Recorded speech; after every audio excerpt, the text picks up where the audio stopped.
हम इस दुनिया में क्यों आए हैं? ये दुनिया इतनी अनफेयर क्यों है? जीवन में इतनी मुश्किलें क्यों हैं? ये वो सवाल हैं जो कभी ना कभी आपके मन में, हम सभी के मन में ज़रूर आए होंगे। इसी सवाल का जवाब हमें शारदा जी के इस केस से जानने को मिलेगा। शारदा जी, जो कि एक लगभग 50 वर्षीय महिला हैं,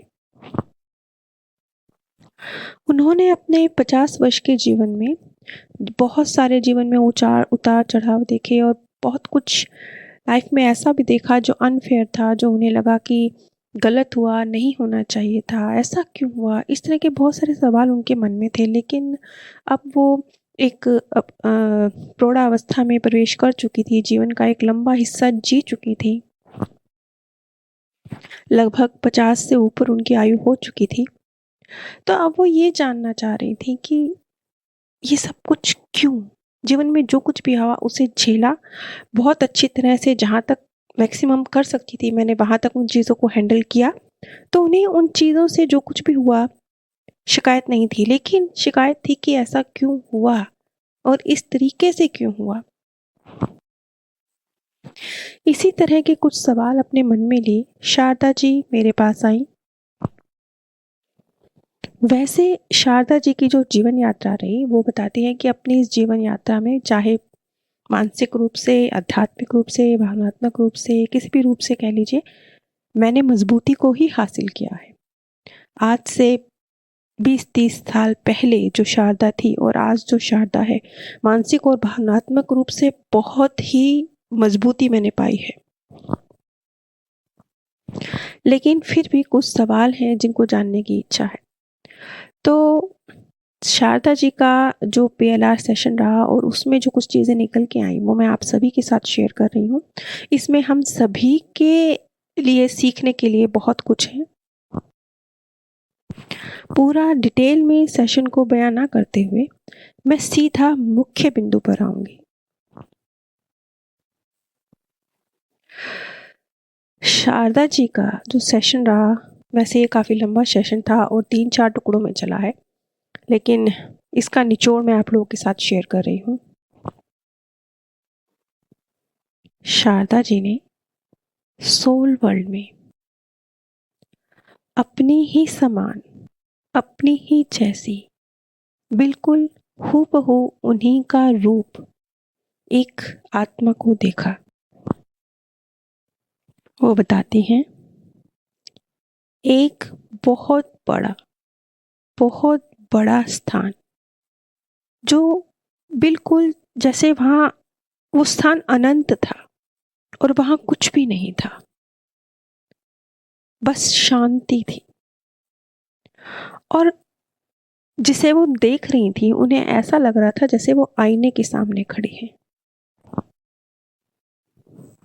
हूबहू उन्हीं का रूप, जैसे वो आईना देख रही हैं, लेकिन वो आईना नहीं था, क्योंकि वो जिस चेहरे को देख रही थी, जिस रूप को देख रही थी, उसकी भाव भंगिमाएं, उसके आसपास शांति और प्रेम का ऑरा बहुत ज्यादा मजबूत था।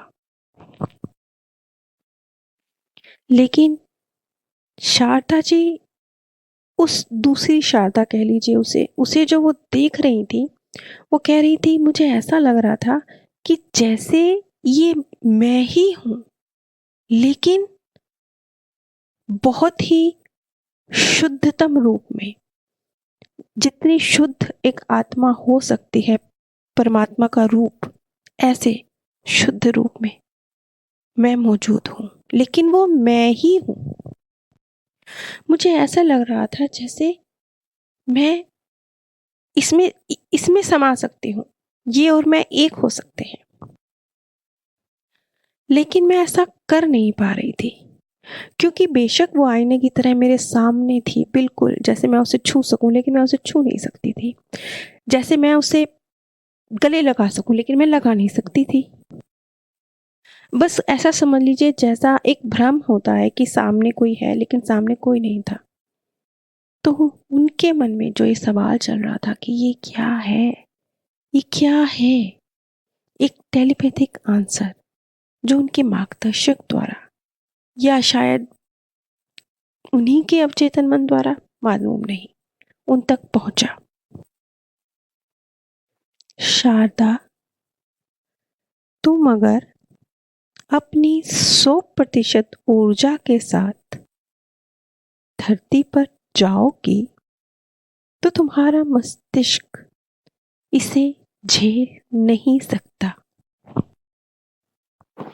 शारदा कहते हैं ये जो एक मैसेज था, इस एक मैसेज ने जैसे बहुत सारी चीजें मेरे सामने स्पष्ट कर दी जो मैं जानती नहीं थी कि इस तरीके से स्पष्ट होंगी। अब जो शारदा जी ने देखा हम उसे डिकोड करते हैं। शारदा जी जो आईने में अपनी छवि देख रही थी, वो शारदा जी की जो हम सब अपने आत्मिक ऊर्जा का 1% कुछ प्रतिशत छोड़कर आते हैं, वह रूप था। और उनके मार्गदर्शक द्वारा उन्हें ये मैसेज मिला था कि आप अपनी 100% ऊर्जा के साथ अगर इस शरीर में जाते तो आपका मस्तिष्क इसे बर्दाश्त नहीं कर सकता था। अब देखिए ये जो बात कही ना शारदा जी ने, अब इस चीज़ को ऐसे समझिए कि कुछ लोग ऐसे दावा करते हैं ना कि हमारे अंदर देवी आ गई, हमारे अंदर हनुमान जी आ गए, हमारे अंदर देवी माता आ गई। आप खुद सोचिए, जब आत्मा स्वयं अपनी ही 100% ऊर्जा को झेल नहीं सकता, मस्तिष्क झेल नहीं सकता, कुछ प्रतिशत छोड़ना आवश्यक होता है। समझ लीजिए एक थोड़ा सा रिक्त स्थान बनाना आवश्यक होता है, तो किसी देवीय ऊर्जा को कोई शरीर कैसे झेल सकता है? तो यहाँ पर ये चलिए मैं एक विषय से हटकर बात कह रही हूँ, लेकिन ये भी चीज़ निकल के आती है कि हाँ, यदि आत्मा अपनी ही 100% शुद्धतम ऊर्जा को नहीं झेल सकती तो किसी अन्य की तो क्या ही झेलेगी, और वो भी किसी देवीय शुद्धतम ऊर्जा को। और जो उनके पास अगला मैसेज था, अगर तुम्हारे मस्तिष्क में ये रिक्त स्थान नहीं होगा तो धरती पर होने का, जीवन जीने का अर्थ नहीं है। अब शारदा जी को जो ये मैसेज मिले तो शारदा जी को बहुत सारी चीज़ें, वो कहती हैं कि मेरे पास शब्द तो है नहीं बयां करने के लिए, क्योंकि ये भावनात्मक स्तर पे हो रहा था। शाब्दिक रूप से बयां करने में पूरी तरह से असमर्थ हूँ। शायद मैं 2% भी इसका बयां नहीं कर सकती जो मैंने महसूस किया। आगे वो कहते हैं कि मुझे स्पष्ट मैसेज मिला कि अगर मैं इस धरती पर अपनी संपूर्ण ऊर्जा के साथ होती और जीवन में जो भी ये टास्क आए मेरी लाइफ में, मैं उन्हें कंप्लीट ना करती और अपनी मस्तिष्क के साथ एक मेरी टक्कर ना होती, मन और मस्तिष्क की जो टक्कर होती है वो ना होती, तो जीवन में कोई चुनौती ना होती और मैं आत्मिक रूप से आज जितनी सक्षम हूँ, भावनात्मक और मानसिक रूप से मजबूत, वो मैं नहीं होती। अगला मैसेज जो टेलीपैथिक रूप से उस आईने के सामने उन्होंने प्राप्त किया वो था,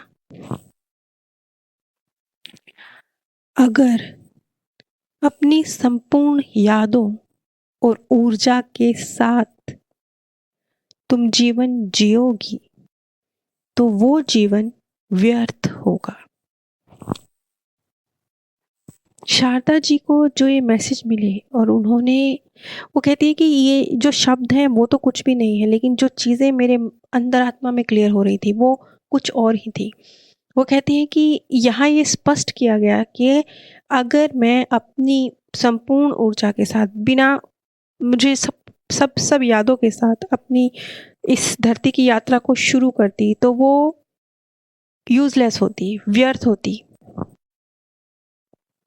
क्योंकि वो जो आईने में छवि वो देख रही थी वो उन्हीं की ऊर्जा, छोड़ी हुई ऊर्जा का एक रूप था जो काफ़ी ज़्यादा था, लगभग 20-22% था, जो कि बहुत ज़्यादा होता है।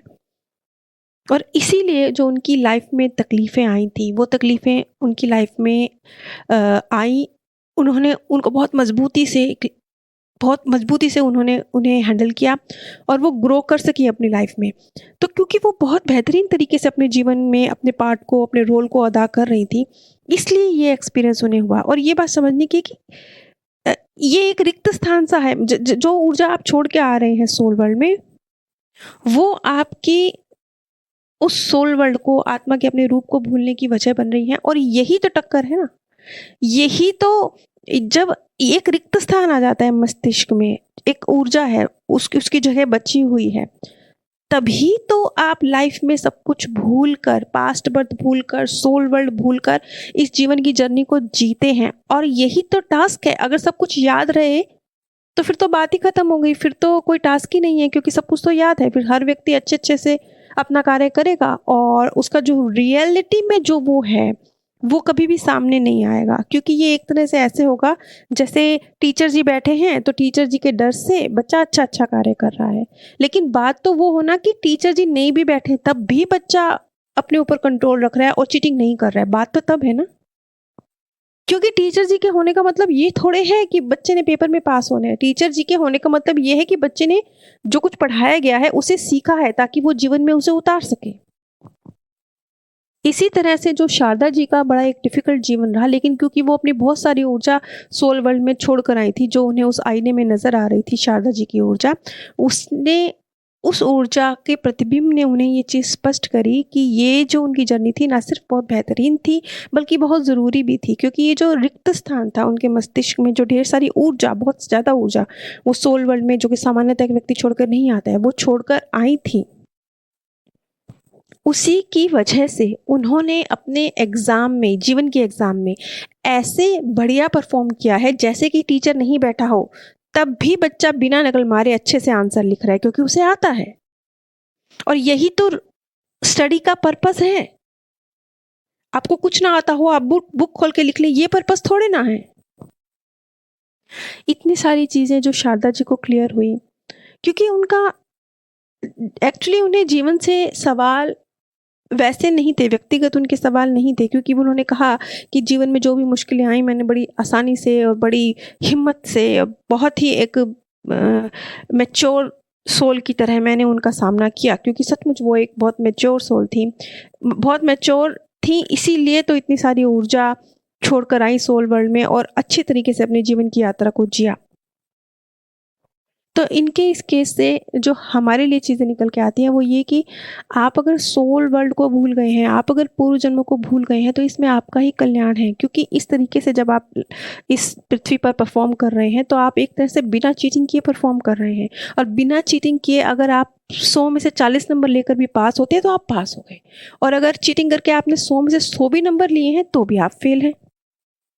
क्योंकि कुदरत का कानून तो ऐसे ही चलता है ना, ये इंसानी कानून तो नहीं है ना जहाँ चीटिंग चल जाएगी। शारदा जी का केस यहीं समाप्त होता है। इसके अलावा भी शारदा जी के और बहुत सारे अनुभव रहे हैं। अगर आप लोग चाहेंगे तो मैं आगे आने वाली कड़ियों में शेयर करूंगी, क्योंकि सचमुच शारदा जी एक बहुत ही उच्च स्तरीय आत्मा रही और काफ़ी बड़ा प्रतिशत वो सोल वर्ल्ड में छोड़ के आई हैं। तो अपनी ऊर्जा का तो उन्हें, और जीवन को भी उन्होंने बहुत मेच्योरिटी से जिया है। तो उनके बहुत सारे खूबसूरत अनुभव रहे। काफ़ी लंबे सेशन थे, जैसे कि मैंने आपको बताया 3 से 4 सेशन उनके हुए, लगभग 4 सेशन हुए। आप सभी पर परमात्म सौंदर्य, प्रेम और आनंद सदैव बरसता रहे। आप सभी दिव्य परम धाम में स्थान प्राप्त करें। हम इस दुनिया में क्यों आए हैं? ये दुनिया